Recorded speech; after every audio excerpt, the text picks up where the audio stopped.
So I've been asked by a couple people to share my morning routine so that they can model, so that they can aspire and figure out what they need to measure themselves by. Now, the assumption here is that I have some perfect morning routine, I believe. And the thing is, I'm actually human, and also my routine is much more simple than you might expect.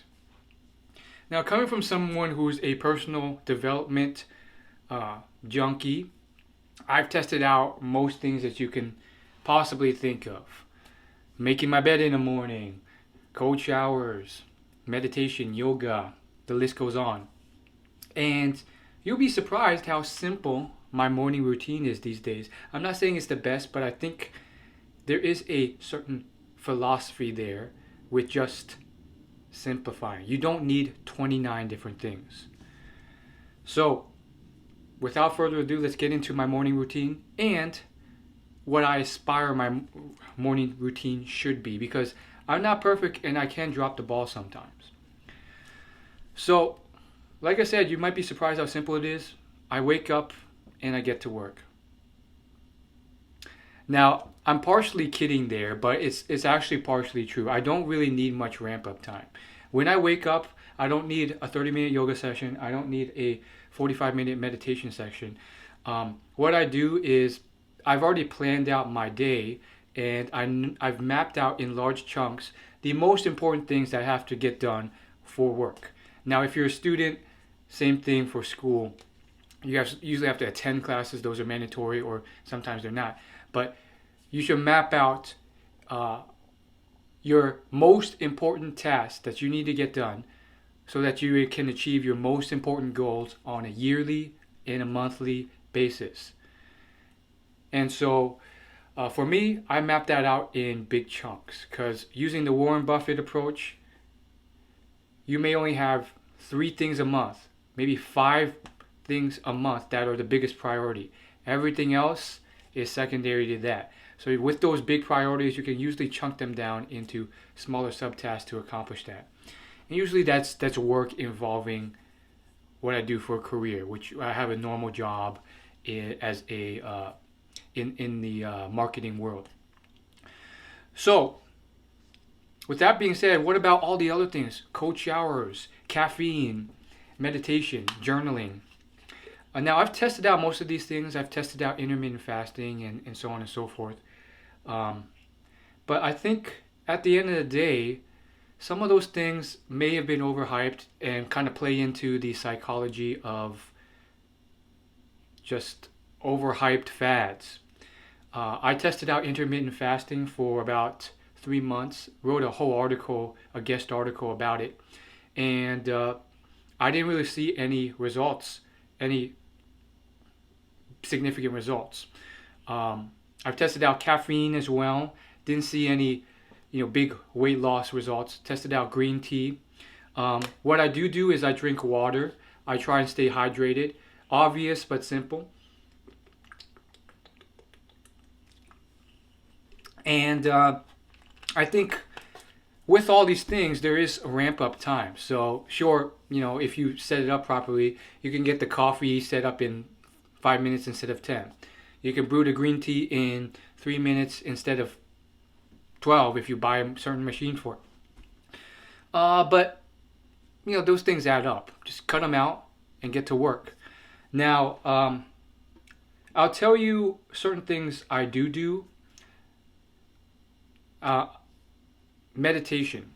So meditation, I think it's, for me, I've been testing out for about 3 years now, on and off. And for me, at least, what I found useful about it is it clears my mind when I'm overwhelmed by tasks, obligations, anxiety, concerns, things I have to do.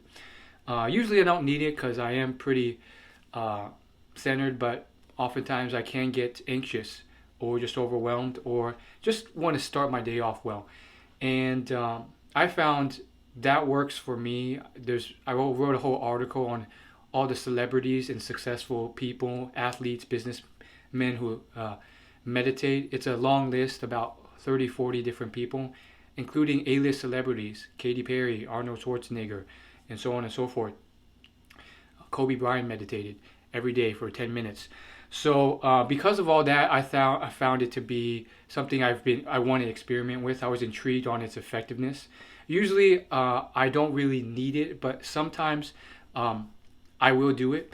And so for me, I do it actually when I go to the bathroom. When I wake up in the morning, I usually need to relieve myself, and that takes time. So as I'm sitting there on the toilet, I'll meditate 5-10 minutes, and then you're good. Sometimes I don't need to do that, sometimes I do. I drink water. I've tested green tea, I've tested caffeine, and I actually did a whole video where I tested making my bed for I think 2 or 3 months straight. Maybe it was just 1 month, but I did a whole video revealing my results on that. And I think for some people that stuff might be helpful. With making your bed, I just found it a nuisance. I found it another time concern. And although it did feel nice to have that clean, organized bed, it just didn't really feel fulfilled because I know it would be messed up when I went back to sleep, and I just have to keep redoing it. For me, that's not something I enjoyed, but I have seen army commanders or established leaders in the army. There's this one video going viral on LinkedIn talking about the magic of making your bed every day, how it's about discipline, how it's about starting off your day with an accomplishment. So I think with a certain mindset and a certain attitude and personality, making your bed every day could be something that you want to consider. For me, it didn't work. It was just another time drain. But that's something that, as you can see, you want to test and tweak based on your own personal situation and personality. And I may test it out again. I love to do multiple experiments just to make sure I've tried something to its fullest. But I get my discipline in other ways. Getting to work, putting in good work, showing up on time, going to the gym every day after work. There's other ways I build discipline, and there's other ways I can feel that same achievement that I don't think, at least for me, making my bed does. Now, another thing I do is journal, but that's more of an evening routine for me. Since I'm not really a morning person, I'm more of a night owl. I like to journal after I've experienced a whole day. So I have a whole bunch of memories that I can kind of crystallize and then write out what went wrong, what went right, how I felt, and how I can get better. And I celebrate my achievements to counteract any negative mindsets or thinking I have. So that's more of an evening routine, but that's something I do. And you might be wondering, well, what about cold showers? What about stretching? What about yoga? What about Pilates? What about exercise and, all that stuff? I do it in the evenings. And if you look at the research, Jeff Nippard, the YouTuber, he's done a few scientific videos on how breakfast is the most important meal of the day is a fallacy. As long as you get the right nutrients throughout your day, you're fine. He did another video on how exercising in the morning versus evening, the difference is. Turns out evening's slightly better. So, to each their own. You can do it whenever you want. A lot of people like to wake up early and get fulfilled and all that stuff. And that's great to them, but I don't think it's a necessity to succeed.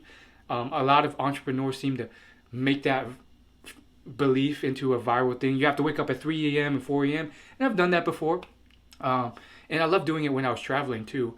But I think with those type of things, it's not a necessity, and people assume you need to. You need to wake up at 5 a.m. to succeed. That's not true. Look at Jeff Cavalier of Athlete Next, 10 million subscribers on YouTube. He did a whole a daily routine thing, and he basically is a night owl. He does all his work in the dead of night.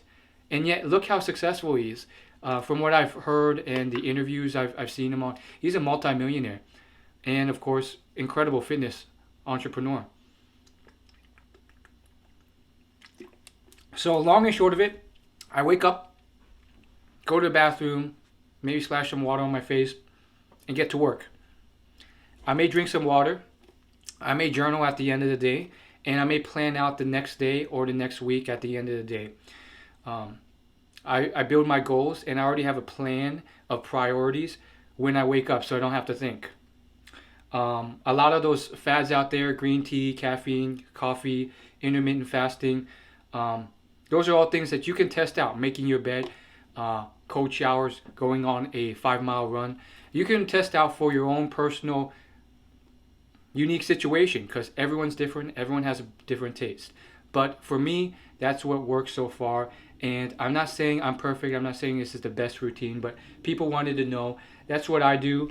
And I plan on building on that. And I plan on continuously testing, experimenting with old fads and new fads just to make sure I'm right. I'll test waking up earlier. I've continued testing things like making my bed, and I will continue to do that. Um, I don't even eat breakfast in the morning. I've never have. My parents used to think it was a very bad thing because breakfast is the best meal of the day. Turns out that was a fallacy. And now, as an adult, I have the freedom to choose. If I really want to or I'm feeling hungry, I will eat a small, light, but healthy breakfast. I try and stay away from whole grains or sugar, but I sometimes succumb to them. So that's it. You may be surprised how simple it is. Drop in your comments any other fads or things. I know I'm missing a few that I haven't mentioned, but chances are I have probably tested those out as well, and I'll reply and let you know why I don't do those as well. Thanks for watching. I'll see you later.